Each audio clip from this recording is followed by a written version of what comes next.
Bonjour à tous, bienvenue pour une nouvelle vidéo de suivi de culture dans le cadre de nos vidéos mises en place toute la période de printemps pour faire aujourd'hui un suivi de culture ensemble sur Orge. On profite d'une plateforme expérimentale qu'on a sur la région sur laquelle on a des applications de bactériosol comparées à des modalités de fertilisation traditionnelle PK pour faire justement ce suivi.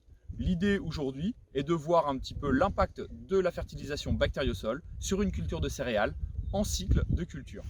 Donc sur la plateforme sur laquelle nous avons, qui a été mise en place ici, c'est une parcelle de 33 hectares sur lequel on a identifié des modalités de 100 mètres de long sur 40 mètres de large avec différents protocoles de fertilisation. On a le plan ici sur lequel on a des modalités ensemencées avec du bactériosol, comparé à des fertilisations en PK et avec différentes doses d'azote, réduction d'azote, modulation azote et phyto. On est là donc sur une parcelle de variété d'orge étincelle semée le 23 octobre et le bactériosol a été apporté donc sur cette parcelle là pour la 3e année consécutive début mars pour trouver les meilleures conditions d'application par rapport au désherbage qui sont souvent faits à l'automne dans le secteur avec des possibles rattrapages au printemps. Voilà pourquoi sur ce secteur-là, en 3e année d'utilisation, les apports de printemps sont privilégiés. Globalement, qu'est-ce qu'on va pouvoir voir sur une parcelle de céréales? Quand vous arrivez sur une parcelle ensemencée en bactériosol sur céréales, commencez déjà à regarder la notion d'homogénéité de parcelle. Après avoir regardé l'état général global de la parcelle, alors sur les modalités bactériosol, avant même de prendre votre bêche et d'ouvrir le sol pour voir comment sont les structures, regardez toujours comment sont les sols en surface. On est là fin avril, même si on a peu d'humidité en ce moment, on a quand même une période de minéralisation.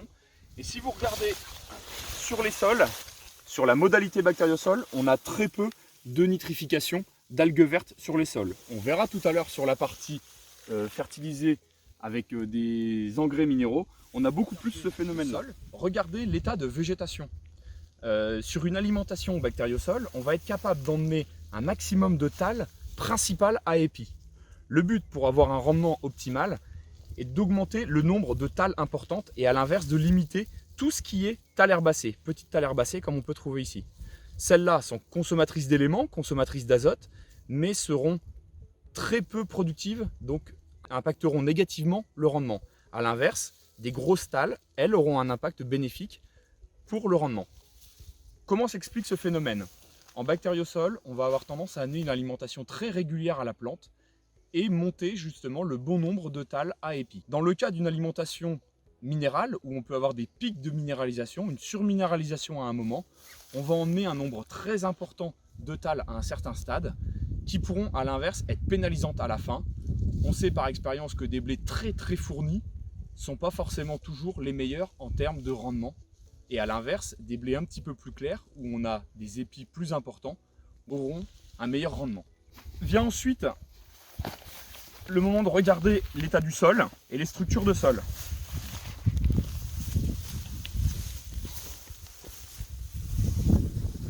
Pour ça, regardez toujours l'état de porosité de vos sols. Là, on voit qu'on se trouve sur une parcelle, donc au bout de 3 années de bactériosol, on a justement beaucoup de porosité, énormément de micro-porosité, de petits trous, une multitude de petits trous qui nous permettent d'amener beaucoup d'air dans le sol. La nourriture principale d'une plante, c'est justement l'air. Avant de boire et avant de manger, une plante a besoin de respirer, c'est comme un homme. Plus j'ai la capacité d'amener de l'oxygénation dans mes sols, plus je vais faciliter la minéralisation. Tous les éléments minéraux, pour être assimilables à la plante, ont besoin d'être liés à un ion oxygène ou hydrogène. Plus j'amènerai naturellement d'oxygénation dans mon sol, plus je faciliterai la mise à disposition de mes éléments. D'où l'intérêt d'avoir une amélioration de la structure et de la fertilité, notamment en profondeur. Sur cette parcelle-là, donc en système céréalier, purement céréalier, sans apport de matière organique, les apports azotés pour le printemps sont soldés à hauteur de 130 unités d'azote. Lors de la moisson, ces modalités-là seront pesées et analysées pour aller jusqu'à la notion de marge et voir l'impact économique de cette modalité-là. Je vous propose maintenant d'avancer un petit peu plus loin sur la parcelle où on va se retrouver sur une modalité en fertilisation minérale, purement minérale avec apport de phosphopotassique. Donc sur cette modalité-là, on se trouve donc dans la même parcelle sur une modalité qui a reçu, elle, un apport d'engrais de fond à l'automne, plus la même quantité d'azote, soit 130 unités. Quoi remarquer? Déjà, avant même de prendre la bêche, regardez un petit peu au sol.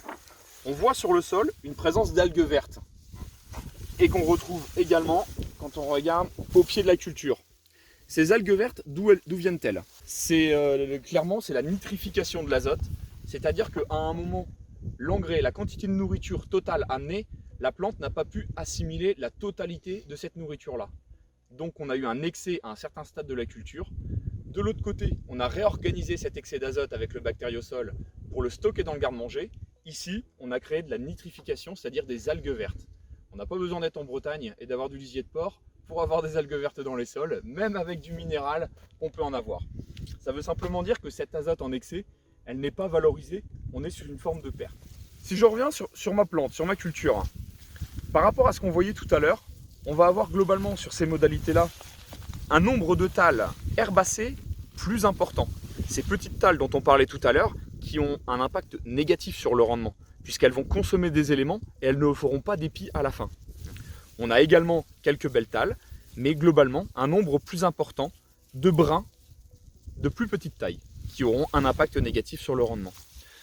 Depuis qu'on fait les essais sur ces différentes plateformes, on voit régulièrement la même tendance de résultat tous les ans, où sur les modalités bactériaux, on a un impact sur le rendement et également sur la réduction d'azote et de phyto. On arrive à augmenter la part de production faite en autonomie avec le capital sol et donc à générer un impact haussier sur la marge. Comme sur l'autre modalité, je regarde un petit peu comment sont mes natures de sol.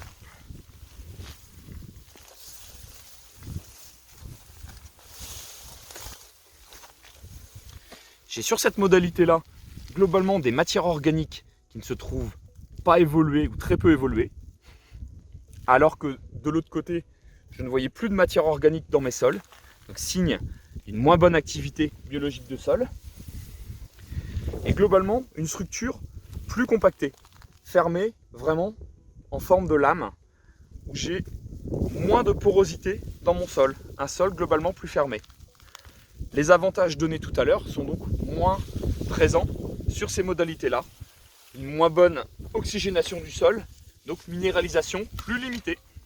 Le recours aux engrais chimiques a donc un impact négatif sur la fertilité des sols, alors qu'à l'inverse, une fertilisation organique à base de bactériosol permet une amélioration du taux de matière organique, de la captation d'éléments minéraux et d'azote dans les sols, et donc une capacité à produire en autonomie plus importante. N'hésitez pas à utiliser un pic pour sentir les compactions dans les sols. C'est un très bon outil qui vous permet justement de voir à quelle profondeur sont les compactions s'il y en a, et à l'inverse, de voir si vous avez une très bonne structure de sol par une bonne pénétration de l'outil dans les sols. Dans l'objectif de nos essais, nous sommes là sur une modalité sur laquelle il y a eu 50% de la dose d'azote calculée d'apportée.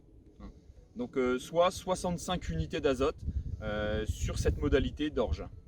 Avec 65 unités d'azote, on voit malgré tout une bonne régularité de notre parcelle, un nombre de tales à épi légèrement inférieur aux modalités à 75% d'azote, mais où on a quand même un nombre d'épis important, et surtout un effet sur la structure de sol,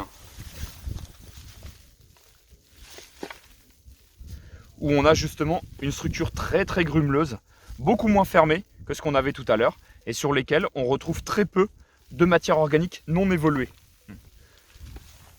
Moins on a d'impact d'azote sur le sol, plus les champignons arriveront à se développer dans les sols et à faire évoluer nos matières organiques. Sur une parcelle fertilisée avec du bactériosol, vous pouvez donc supprimer les apports phosphopotassiques, puisqu'on va améliorer la mise à disposition de ces éléments présents naturellement dans les sols, supprimer les apports calciques pour les mêmes raisons, puisqu'on va oxygéner notre sol et libérer des quantités d'éléments beaucoup plus importantes, diminuer l'azote de 25%, puisqu'on va limiter les fuites, les lessivages et améliorer la captation de l'azote atmosphérique.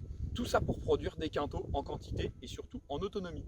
Tout ça dans l'objectif de jouer sur la marge à l'hectare, marge qu'on mesure depuis 3 ans sur cette parcelle, où les meilleures modalités se trouvent sur des fertilisations bactériosol avec 75% d'azote apporté par rapport au calcul FarmStar initial. Nous sommes au printemps, une super période pour faire les démonstrations sur les parcelles de céréales, donc à vos bêches, à vos couteaux, et c'est parti pour les suivis de culture.